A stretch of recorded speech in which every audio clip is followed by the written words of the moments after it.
Come on children, let us learn. In this video, we discuss the second chapter in Unit 3 of your English textbook.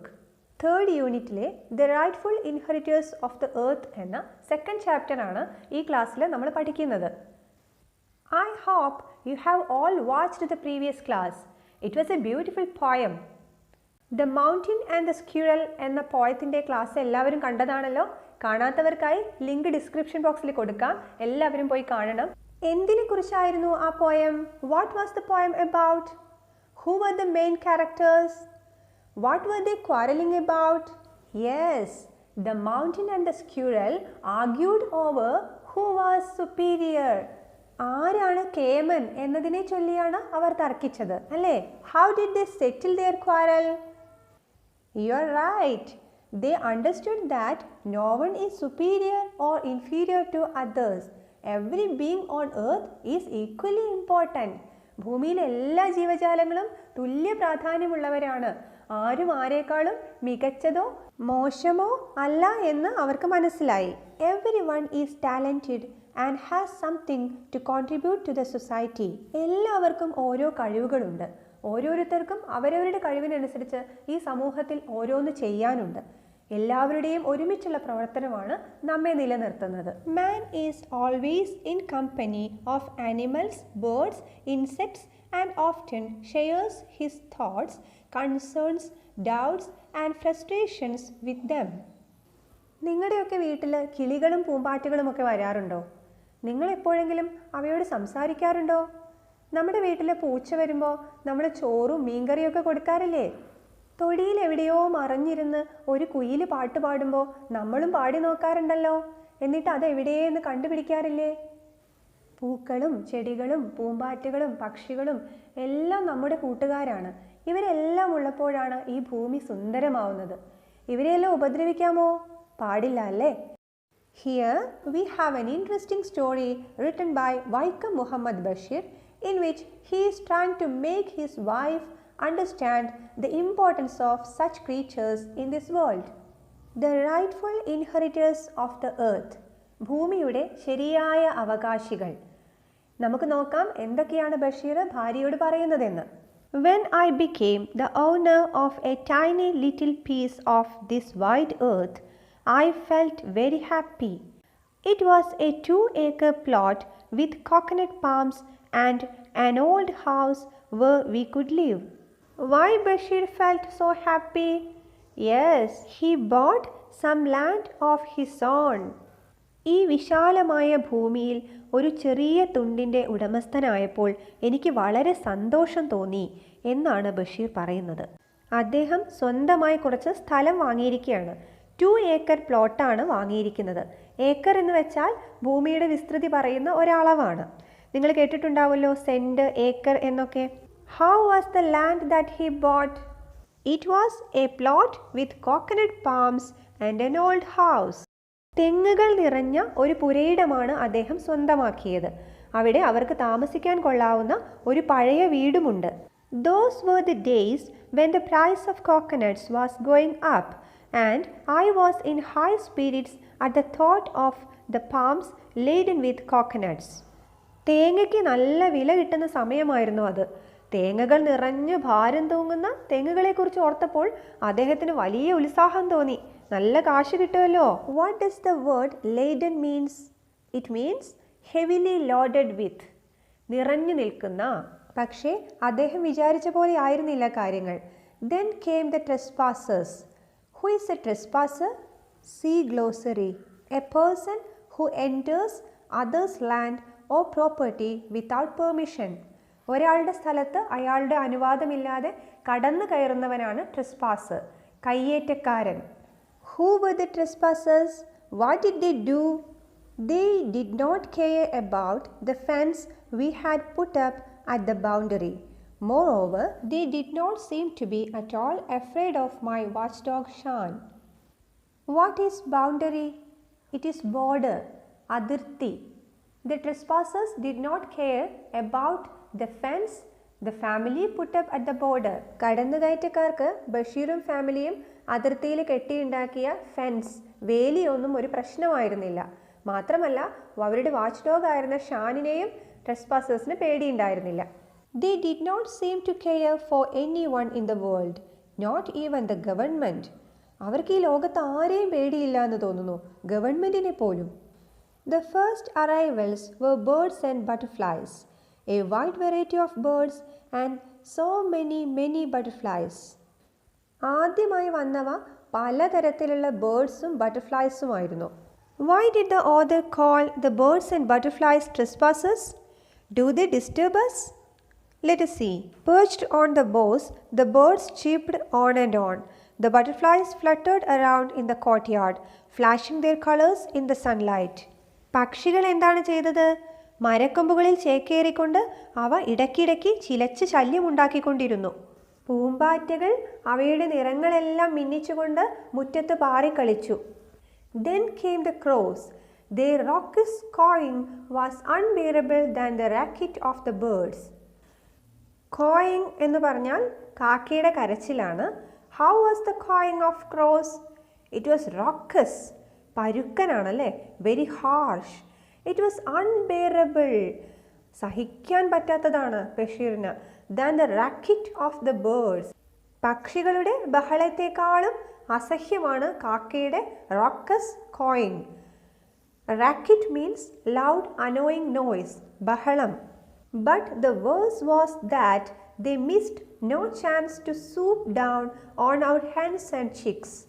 Search glossary for the meaning of swoop. To fly quickly and suddenly downwards, mainly to attack.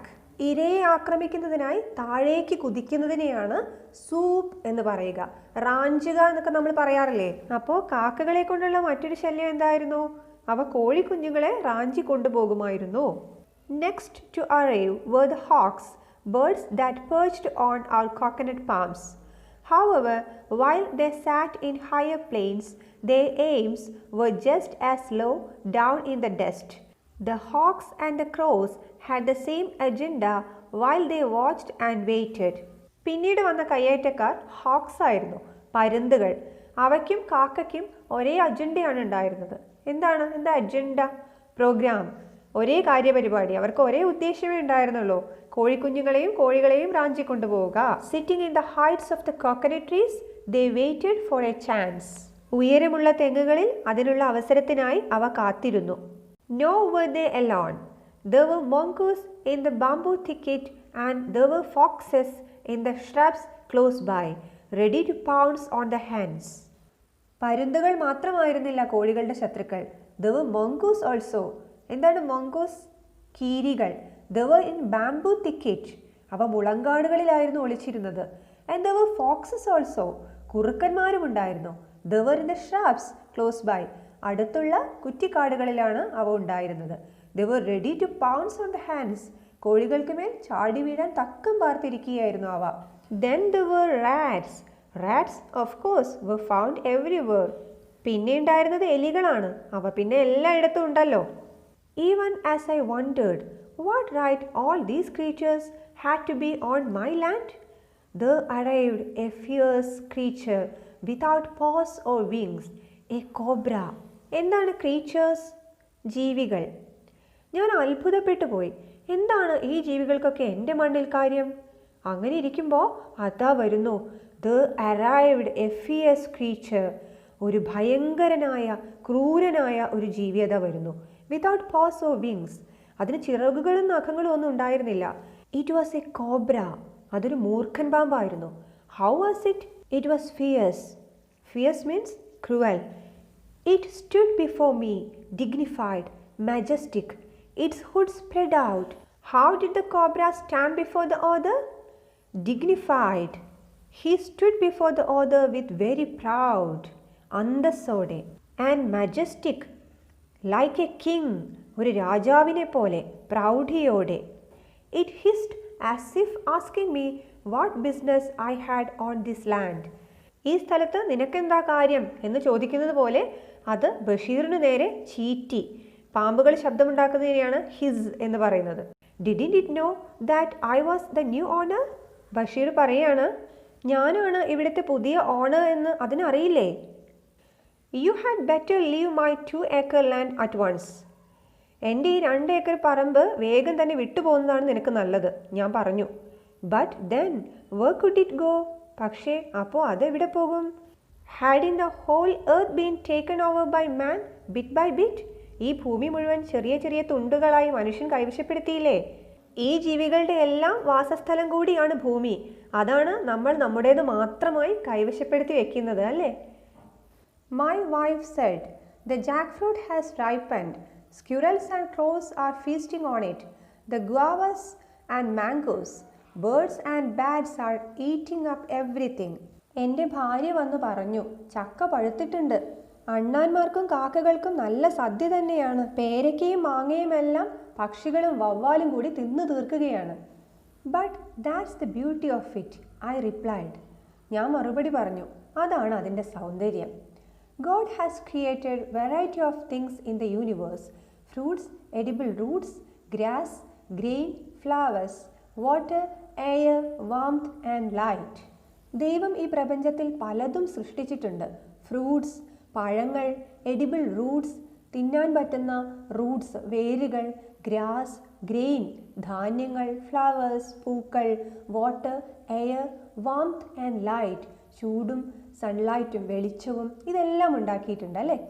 Now, while we are the owners of this land, without a doubt, the birds, beasts, reptiles and insects to have the right to these things just we have. എന്നാൽ നമ്മൾ ഈ ഭൂമിയുടെ അവകാശികളായിരിക്കുമ്പോൾ തന്നെ പക്ഷികൾക്കും ജന്തുക്കൾക്കും ഇഴജന്തുക്കൾക്കും പ്രാണികൾക്കും എല്ലാം നമുക്ക് ഈ ഭൂമിയിലുള്ളതുപോലെ തന്നെ അവകാശമുണ്ട്. God has made them for all the creatures and we had better remember that occasionally. ദൈവം ഇതെല്ലാം എല്ലാ ജീവജാലങ്ങൾക്കും കൂടി വേണ്ടി നിർമ്മിച്ചതാണ്. അത് നാം ഇടയ്ക്കിടെ ഓർക്കുന്നത് നല്ലതാണ്. On hearing this, Bashir's wife got angry. She asked, "Are you saying rats have the right as well?" My wife asked. നിങ്ങൾ പറയുന്നത് അപ്പോൾ എലികൾക്കും ഇതേ അവകാശമുണ്ട് എന്നാണോ? എൻ്റെ ഭാര്യ ചോദിച്ചു. She added that rats do not think that human beings have the right to live here. They don't seem to think we humans have any. They go about as though the earth belongs to them, she said. They go about as though the whole earth is their own. എന്നാൽ എലികൾക്ക് ഈ ചിന്തയൊന്നും ഉള്ളതായിട്ട് തോന്നുന്നില്ല. അവ ഈ ഭൂമി മുഴുവൻ അവയുടെ സ്വന്തമാണെന്ന് കരുതിയാണല്ലോ പെരുമാറുന്നത് എന്ന് ഫാബി ബഷീർ പറഞ്ഞു. അവരുടെ വിളകളെല്ലാം എലികളെ തിന്ന് നശിപ്പിക്കുകയാണ്. അതാണ് അവർക്ക് എലികളോട് ഇത്ര ദേഷ്യം. So we go around killing them. How sad that we kill rats to let our own life undisturbed. ഓ, അതുകൊണ്ട് നമ്മൾ അവയെ കൊല്ലണമല്ലേ? എത്ര സങ്കടമാണ് നമ്മുടെ ജീവിതം തടസ്സമില്ലാതെ മുന്നോട്ട് പോകാൻ എലികളെ കൊല്ലുന്നത്. ശല്യക്കാരാണെന്ന് തോന്നി ഈ ജീവികളെ കൊല്ലുന്നതിനോടൊന്നും ബഷീറിന് യോജിപ്പില്ല. അദ്ദേഹം പറയുകയാണ്, What we need is a new scientific way of living, a new way that helps us to live without killing any living creature. Bashir is thinking about a new way of life, a life without killing any living creature. ജീവനുള്ള ഒന്നിനെയും കൊല്ലാതെ ഉള്ള ഒരു ശാസ്ത്രീയ ജീവിത രീതിയെക്കുറിച്ചാണ് ബഷീർ ചിന്തിക്കുന്നത്. ഇനി നമുക്ക് ഇത്രയും ഭാഗത്തിൻ്റെ ക്വസ്റ്റ്യൻ ആൻസർ ഡിസ്കസ് ചെയ്യാം. നിങ്ങൾക്ക് ബുദ്ധിമുട്ടുള്ള പദങ്ങളുടെ മീനിങ്സും ഞാൻ തരാം. നിങ്ങൾക്ക് എൻ്റെ ക്ലാസ്സുകൾ നന്നായി മനസ്സിലാവുന്നുണ്ടല്ലോ? ക്ലാസ്സുകൾ ഇഷ്ടപ്പെടുകയാണെങ്കിൽ ലൈക്ക് ചെയ്യണം, നിങ്ങളുടെ കൂട്ടുകാർക്ക് ഷെയർ ചെയ്യുകയും വേണം. ആദ്യമായിട്ടാണ് ചാനൽ കാണുന്നതെങ്കിൽ സബ്സ്ക്രൈബ് ചെയ്യുമല്ലോ. എന്തെല്ലാം ചോദ്യങ്ങളാണ് തന്നിരിക്കുന്നതെന്ന് നോക്കാം. First question is, why did the author feel happy? എന്താണ് ഓതറിന് സന്തോഷം തോന്നാൻ കാരണം? ഈ വിശാലമായ ഭൂമിയിൽ കുറച്ച് സ്ഥലം സ്വന്തമായി വാങ്ങാൻ സാധിച്ചതിനാലാണ്, അല്ലേ? അതുമാത്രവുമല്ല, ആ വാങ്ങിയ സ്ഥലത്ത് നിറയെ തെങ്ങുകളും ഒരു വീടും ഉണ്ടായിരുന്നു. അതും അദ്ദേഹത്തെ സന്തോഷവാനാക്കി. The author felt happy because he could buy a piece of land on this wide earth. He became the owner of 2-acre plot with coconut palms and a house. But then came the trespassers. Who were the trespassers? ആരായിരുന്നു കടന്നുകയറ്റക്കാർ? The trespassers were some creatures like birds, butterflies, crows, hawks that perched on coconut palms, mongoose in the bamboo thicket, foxes who were in the shrubs, a fierce cobra and so many rats. Why did the author call the birds and butterflies trespassers? എന്തുകൊണ്ടാണ് author ബേർഡ്സിനെയും ബട്ടർഫ്ലൈസിനെയും കടന്നുകയറ്റക്കാരെന്ന് വിളിക്കുന്നത്? ബേർഡ്സും ബട്ടർഫ്ലൈസും ആർക്കും ശല്യമൊന്നും ഉണ്ടാക്കാറില്ല. എന്നിട്ടും അവയെ എന്തുകൊണ്ടാണ് trespassers എന്ന് author വിളിക്കുന്നത്? കാരണം അവ അദ്ദേഹത്തിൻ്റെ പെർമിഷൻ കൂടാതെയാണ് അദ്ദേഹത്തിൻ്റെ സ്ഥലത്ത് പ്രവേശിച്ചത്, അല്ലേ? The author called birds and butterflies trespassers because they entered his place without asking his permission. Which words are used by the author to describe the cobra?